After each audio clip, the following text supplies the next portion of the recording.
Good evening and welcome to the Whisky Lover Society with me, Gert Retief, and tonight we are talking Snob worthy whiskey.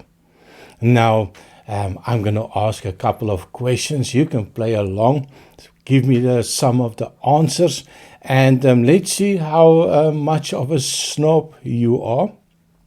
Now, I don't see myself as a snob. As you can see from the reviews, I go from cheap to quite expensive and everything in between. So, well, let's see, what do you think? Are you a snob or not?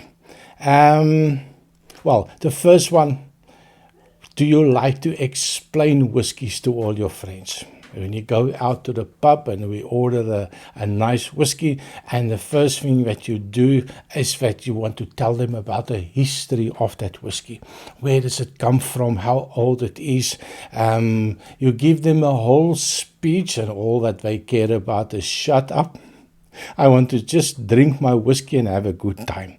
Is it you? Or maybe not. And of course, when you order that whiskey and they bring a glass and they dump in a load of ice, maybe a little bit of a soda water, maybe a little bit of something else, are you the one that scoffs at them and says, well, what are you doing?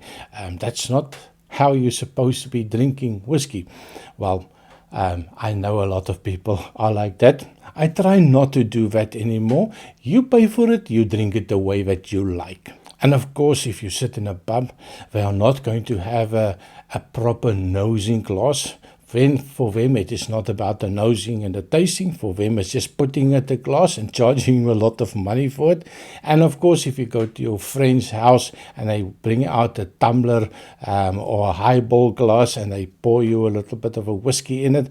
I've been to many countries that even a tumbler is not there. There's no whiskey glasses. They give it everything, the beer, everything in the same glass. So are you offended by that? Are you the one that stand up, please sir, can you give me a proper whiskey glass?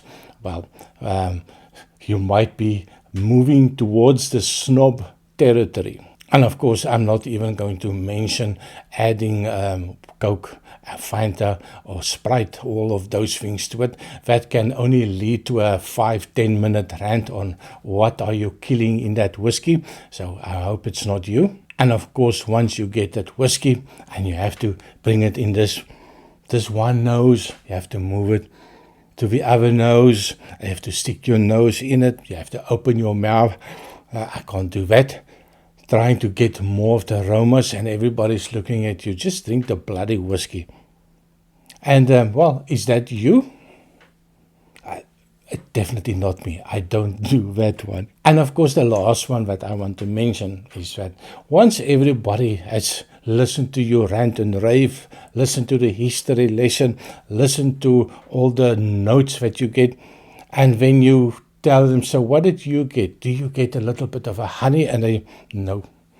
If I ask my wife what whiskey smells like, she says dishwashing liquid or window cleaner. So, yeah, sometimes you should just not ask some people, or you don't have to tell them what they are smelling. And I think that is important. They smell what they smell.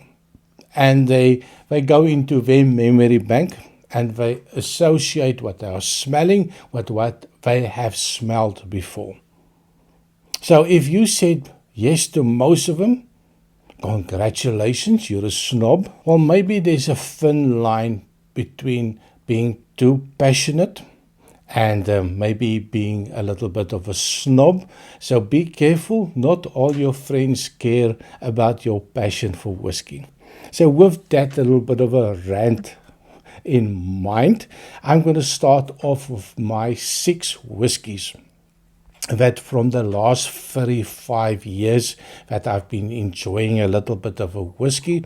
My whiskey journey, starting with the blended whiskies in South Africa, only thing you can afford. So yeah, that was my initial whiskey journey since moving to Belgium in, 8 years ago. The world is open with regards to whiskies. I have so much to choose from, and I think sometimes my passion is a little bit too much on my budget. I've done now getting close to 600 videos in 2.5 years. A little bit obsessive, I think. But yeah, it's a fantastic journey to knowing that I can just pick up all these nice whiskies and sometimes a little bit expensive whiskies. So I did pour myself one. That's part of the previous video that I made, the Aaron Rare Cask. My word, absolutely stunning. But we're talking about Snob worthy whiskies, and the first Snob worthy whiskey that two of them. The first one is going to be a Macallan. Now, they have been available in South Africa for quite a long time. But the first time that I saw Macallan, I was deep into the whiskey journey already. And I was watching one of the TV series called Suits, the lawyers and the money. And Harvey Specter was one of those Macallan guys. And every time he goes into the pub and it's a pub scene, the first thing that he orders himself is an 18-year-old Macallan. And I was intrigued. I wanted it. I want to try it. But my budget said, no, you cannot have it. So definitely that's one of the whiskies that has been appearing in quite a lot of movies as well. You have, of course, 007 James Bond order himself a Macallan in Skyfall. And also a couple of King Kong 2006, where you had a Macallan. They also had in, what was it called, iRobot. But they also had a little bit of a Macallan. So I tend to see these things. And yes, Macallan, they have a huge PR budget. They spend a fortune on their public relations. They are a superior whiskey, maybe sometimes just in their own mind. And I think people gravitate towards the name and not always the product itself. It's like a name device, Apple for me. Yeah, I'm an Apple fanboy. But if you look at washing machines, fridges, people look for that name. They add that name as something special and much better made. Not always the truth. But for me, in this case, Macallan stood out absolutely as the one that I have to try. I did buy a couple of them. I finished a couple of the bottles. I have not had the courage to buy the 18-year-old sherry cask. It's bloody expensive. But yeah, that is on my wish list. The next one on the list, number 2, Delmore 25. Now, if I hear the word Delmore, I think about this distinguished old English gentleman sitting in his leather chair and all the walls are covered with wood, maybe a cigar or a pipe. And it projects an image of wealth and of exclusivity. And I've always been interested in Delmore. Now, the first experience that I had with Delmore was quite a long time ago. I visited a friend here in Belgium. I think it was in 2002, 2003. And he had this bottle of Delmore Grand Reserve. And I was super excited. And he knows I'm a whiskey drinker. Now, he got it as a gift from one of his friends when he retired. And he just gave me this bottle and said, "You're the whiskey drinker, take it." And I thought to myself, I'm going to keep this. And I kept it quite some time. I went to visit my brother in South Africa. And I gave him the bottle. We opened it up. And it was just fantastic. And all of that imagery comes out, and I think that is what people would enjoy. It creates a picture It takes you somewhere, even if it's somewhere that you have not even been. But that adverts roll through your head that you've seen Delmore, and you've seen that there's always that old scene, so it takes me back to that. And of course, sometimes it's a hit and miss. Sometimes it's not a fantastic whiskey. They add color to it, they chill filter it, and there's always something that can distract from the image. But for me, the Delmore 25 is definitely going to be on the list. Number 3 on the list. Now, this is something that's going to, well, a little bit of a controversial one. It's a new player. It's something that I would never have thought would be on this list.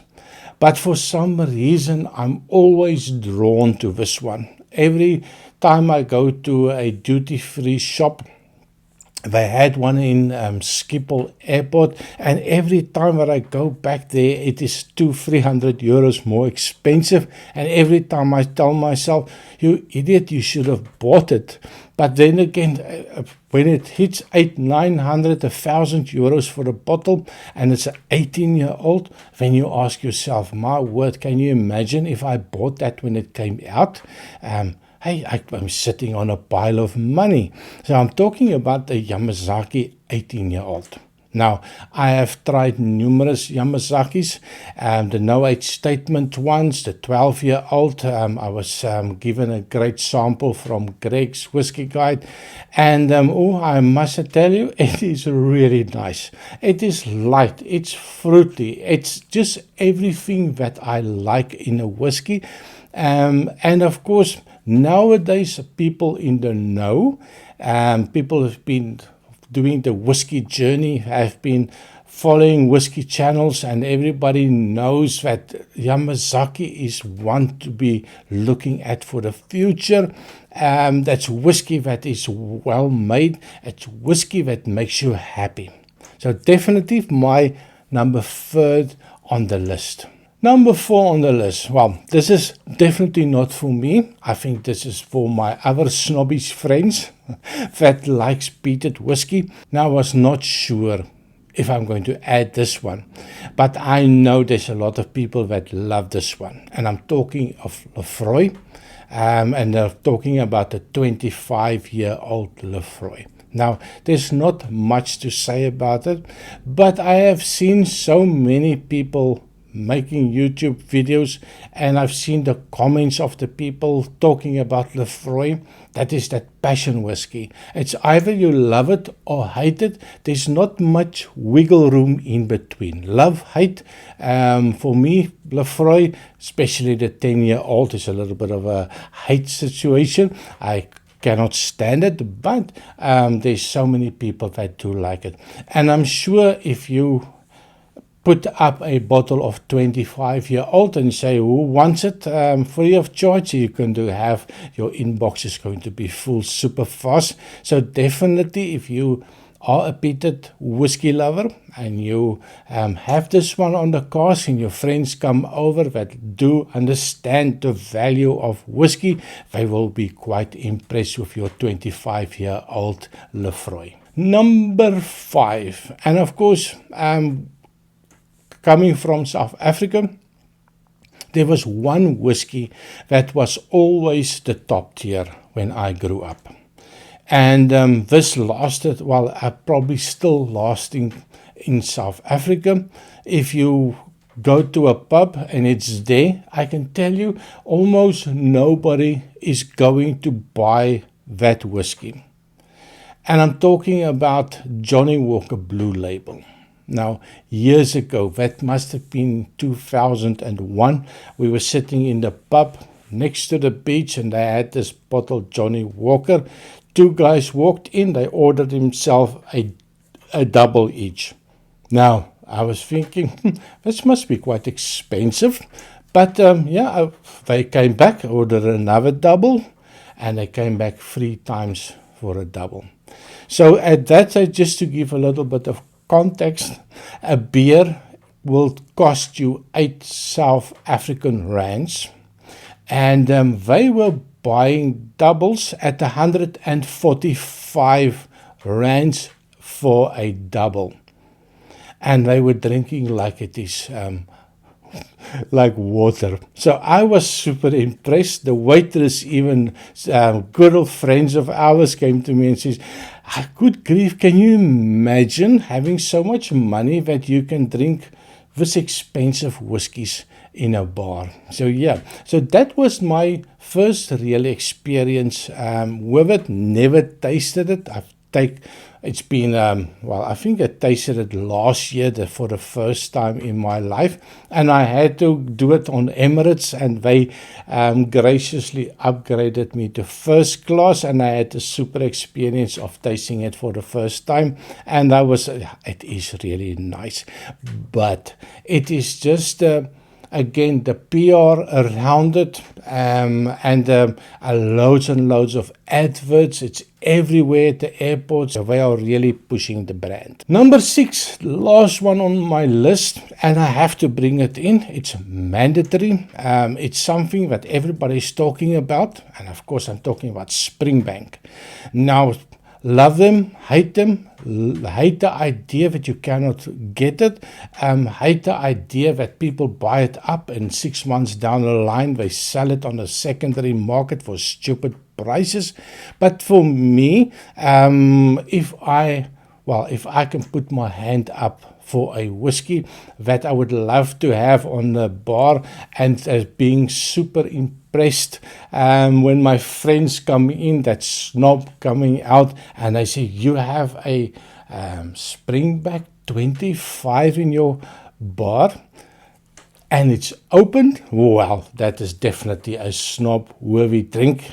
That is where you can start your snobbery, and you can talk about the whiskey, how difficult it is to find, how expensive it is.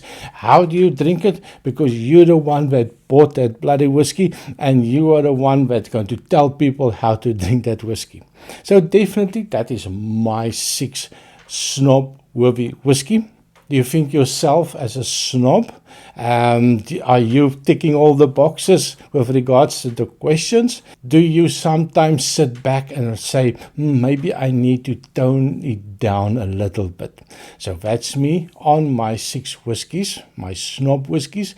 Please remember to like, share, and subscribe. And I see you next time. Cheers.